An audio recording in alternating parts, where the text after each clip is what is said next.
Welcome to the Nitendra classes of life sciences. Today we will discuss about the binding of the substrate to the enzymes. Substrate, as I have told you, the substrates are the compound upon which the enzyme act. So enzymes are the large molecule and substrate binds to the enzyme at a specific site, and that site is known as the active site of the enzyme. The active site of the enzyme is that site at which the catalytic activity of the enzyme occurs. So the active site is a specialized structure which contains specific amino acid and sometimes metal ions, which forms a small group-like structure, and the substrate interact with the enzyme at the active site of the enzyme.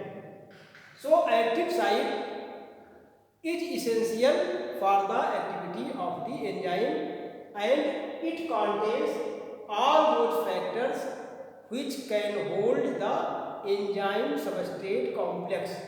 So there is a formation of non-covalent interaction with the enzyme and substrate at the active site of the enzyme. So about 10 to 20% part of the enzyme are the active site, which contains specific amino acids, whereas the other amino acids are responsible for the stabilization of the three-dimensional structure of the enzyme. Only few amino acids participate in the catalytic activity, and these amino acids have the ability to interact with substrate and participate in the formation of enzyme substrate complex. So there are several non-covalent interactions which are formed between the enzyme and substrate at the active site of the enzyme. These are the hydrogen bond, hydrophobic bond, electrostatic bond, and van der Waals force. So these interactions are formed at the active site and hold the enzyme substrate complex, which is essential for the catalytic activity.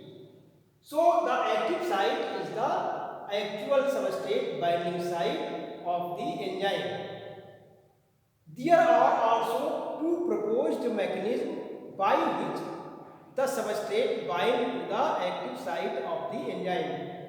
The first model was known as lock and key hypothesis.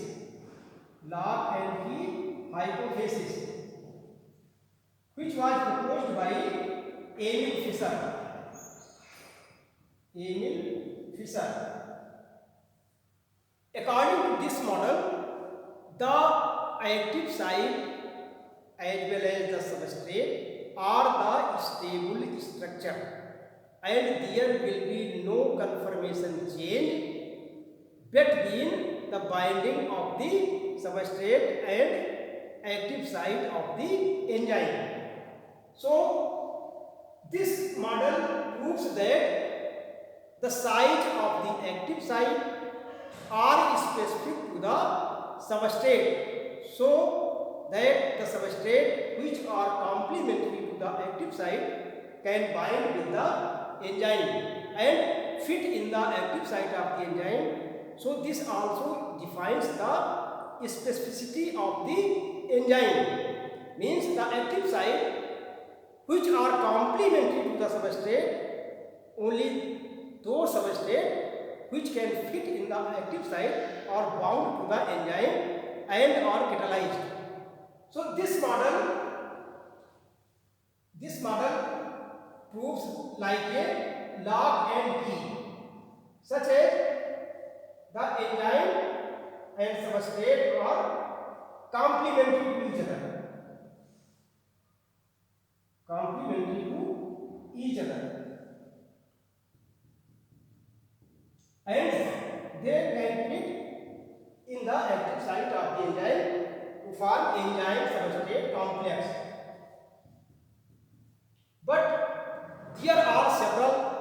effects of these enzymes, such as in competitive inhibition as well as non-competitive inhibition. There are several inhibitors which can also fit in the active site of the enzymes. In the competitive inhibition, they compete with the substrate for the binding at the active site and block the activity of the enzyme. Some inhibitors in non-competitive inhibition, enzymes also have another site and the activity of the enzyme is influenced by the inhibitor. So this model could not explain the binding of these inhibitors in the active site of the enzymes. So another model for the description of the binding of the substrate at the active site of the enzyme was proposed by Daniel Kostland. Daniel Kostland proposed the model which was known as induced fit model. Induced fit model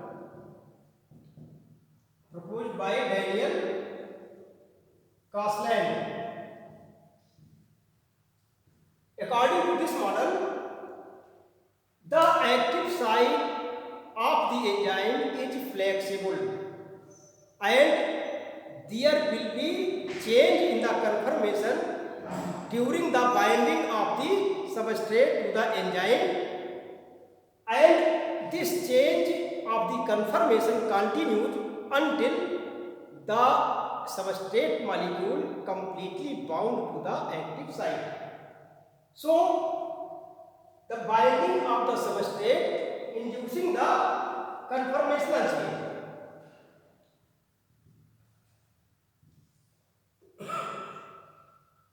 Inducing the conformational change in the binding of the enzyme.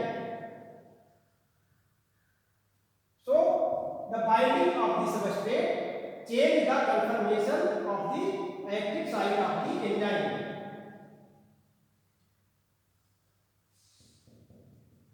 Active site of the enzyme.